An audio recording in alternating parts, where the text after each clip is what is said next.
Elle était sortie de la maternité, un petit être fragile, confortablement niché au creux du couffin blanc qui l'accompagnerait partout. Un être si fort au fond, semblait-il, si parfaitement déterminé à braver tous les obstacles, à jouer de chaque instant pour croître, se déployer. Elle ne savait pas très bien ce qu'elle devrait en faire. Il lui semblait qu'il faisait partie d'elle, qu'elle était née de lui désormais, que sa vie, intimement, en dépendait et pour toujours y serait consubstantielle. Cette certitude la plongea dans un certain désarroi. Le sentiment que le sol ferme, maintenant, s'était dérobé. Il fallait bien vivre. Cet amour fou était signé, nourri de part et d'autre de sourires graciles ou de pleurs captivants. Il était irréversible. Jamais plus, songeait-elle, elle ne pourrait vivre sans lui. Elle qui avait conduit son existence toujours assez pour se suffire à elle-même. Si un moucheron, des gouttes de pluie s'attaquent à mon nouveau-né, celui qui déjà emplit mon âme, je les provoque en duel circonstancié, j'en aurais raison sur le champ. Et si le malheur s'arrêtait, si l'enfant de moi venait à connaître la souffrance, je n'y survivrais pas. Je le sais. Elle se demandait, le temps des quelques pas qui la conduiraient au taxi de retour, si elle savait simplement qui elle était, et si même cela aurait un sens désormais. Quelque chose en elle s'était timbré brusquement, irrémédiablement. Elle avait atteint la netteté de la sensation d'être. Et autre chose pourtant avait été modifiée comme à dessein sur une image pour rendre l'impression de confusion entre l'espace et le temps. Il avait fallu installer un creux, un nid, casser la continuité des éléments. Qui serait-elle désormais? Sans doute personne, éperdue d'amour pour un nourrisson rosé, qui tenait à peine au creux des bras tant qu'il était, encore, en train d'advenir au monde. Agenouillée au fond d'elle-même, auprès d'un monde minuscule, fragile et surpuissant, qui attendait tout d'elle, elle sentit combien elle était devenue vulnérable devant le miraculeux événement. Sur le chemin du retour, elle prit la mesure des transformations. Les maisons qui avaient dévoyé leur conquête vers le ciel, les arbres centenaires qui semblaient plus lourds, plus puissants. L'enfant ne disait rien, pas un vagissement léger, une muette concentration seulement, à l'orée de la vie, semblait le méduser. Sans doute, le jeu des lumières le long du décor trop lointain pour lui, produisait-il cette étonnante fascination. Il fallait rentrer, pensait-elle, tandis que le monde s'offrait à nous, tandis qu'il semblait suffire de poursuivre la route, de dire au chauffeur de nous emmener, là où la porosité des frontières de la ville offrirait un passage béant, un accès au vaste champ du paysage.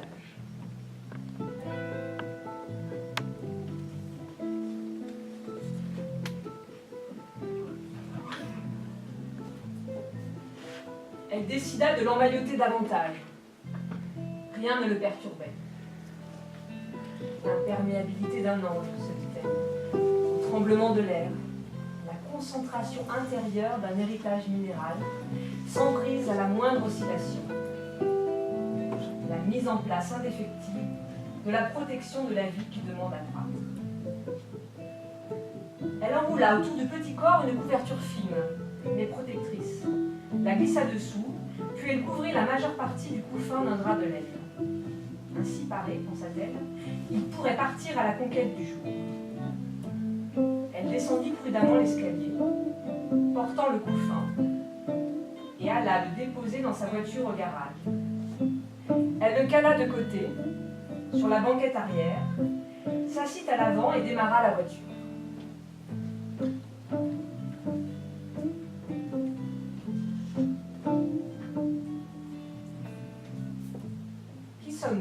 toi et moi, mon enfant si petit. Toi qui concentres sur toi ce que je porte d'attention fertile et tendre. Qui sommes-nous? Cela n'importe pas. Nous roulons vers la mer. Nous traversons le pays plat, raboté par les brises d'hiver avant que n'ait pu renaître ce paysage de printemps. Nous roulons et ce mouvement te berce. Il m'emporte avec toi, puisque c'est toi désormais qui montre la voie. Les vibrations de la voiture nous grisent, dévoilant la terre presque noire des zones plantées de peupliers, souplement ployés au vent. Je regarde, m'emplis du mouvement du ciel, comme s'il était traversé de part et d'autre, également, par un vent porteur d'embrun, jusqu'à l'autre bout du pays, où le continent s'accroche à l'infini vers l'est.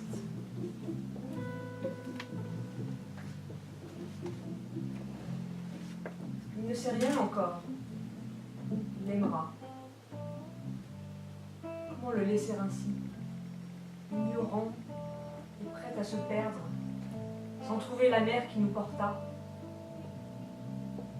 J'y retourne, puisque c'est la volonté de tous, puisqu'on me veut passeuse. J'y retourne et je l'y poserai. Il sera mon présent, lui qui m'est plus que le jour.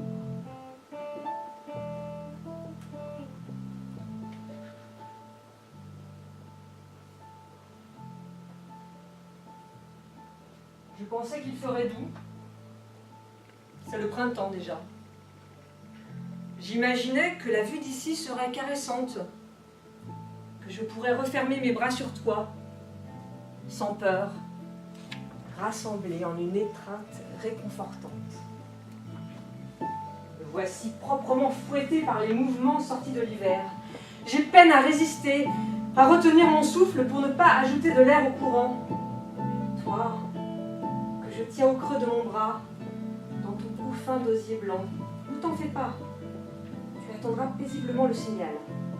Tu verras sur mon visage, toi qui sais tout de moi, l'apparition du moment de grâce, l'appel. Et tu me suivras, presque endormi déjà.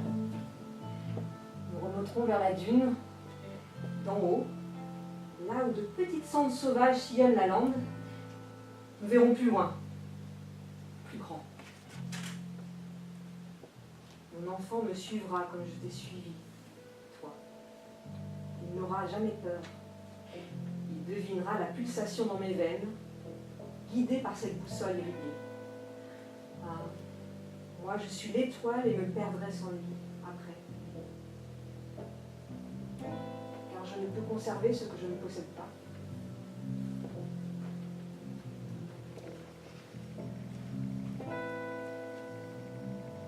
L'amour fou me traverse. J'ai été touchée pour toujours par la reconnaissance en toi de ce que le monde déborde, de ce qu'il est de trop grand. Je suis marquée au fer rouge. Ma chair encore confusément tienne. Je sais qu'à travers moi, c'est le monde qui veut se prolonger. Je suis passeuse, autant que nid de sang et d'os. La vie est à partir de toi, mon ange. Et le ciel a promis de te veiller, ici, en lisière de dune. Je n'étais là que pour toi, pour te déposer au monde. Je te pose en conscience. La lumière correspond au tableau qui m'est apparu, celui qui pour toujours constituerait ton milieu, ta source et le territoire. Je te laisse en sécurité. Prends ce dont tu as besoin, prends tant que la frontière entre toi et le monde est trop ténue pour faire obstacle, tant qu'à travers toi, le ciel veut se nourrir lui-même.